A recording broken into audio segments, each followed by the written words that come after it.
dapatkan Jazli tu sampai kahwin, kita kena ajar mak dia. Kalau cakap pasal mak dia ni aku tak boleh. Dan sepatutnya aku yang kahwin dengan Ustaz Jazlan tu. Dia suruhnya kasih pula kahwin dengan dia. Sebab apa tahu? Aku ni tak ada syarifah. Tu je. Sedih. Sedih tu sedih lah. Tapi tu yang buat aku rasa seram tu. Kenapa ni bukan cerita hantu nak seram? Ini soal maruah kita. Kau seorang je sekali boleh tebus maruah kita. Fatimah, you go girls.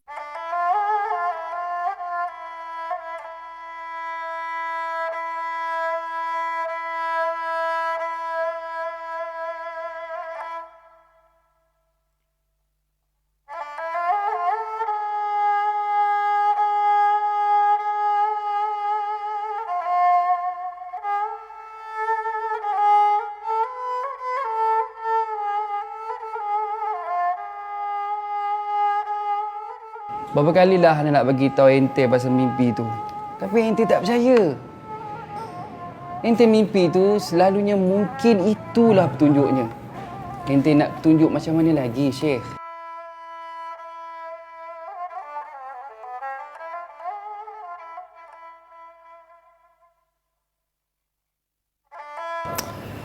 Itulah memang Ana mengharapkan petunjuk. Tapi itulah, pada masa yang sama, Ana ni kalau boleh tak nak hampakan permintaan dan harapan Umi Ana tu. Lepas tu kahwin je lah. Masya Allah, Syekh. Kahwin sambil belajar ni, Syekh. Bukan senang, Syekh. Apa kalau ente kahwin, ente nak kena bawa si kasih tu sekali ke? Tak pun kan? Tengok si Anwar tu. Okey je.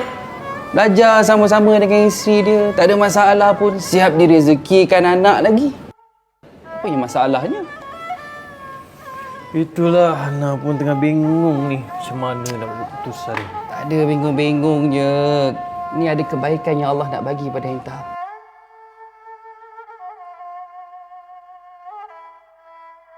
Boleh jadi Allah sedang memberikan tugas yang ente kena laksanakan. Percayalah cakap Ana.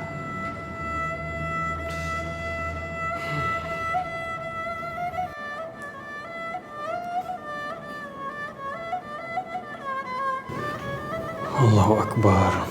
Betul ke keputusan aku ni? Macam mana aku nak beritahu Umi? Tapi ini yang Umi tunggu. Mesti dia happy kalau aku beritahu dia. Bukankah ni yang dia tunggu sama ni? Yelah, dia kena tahu juga ni.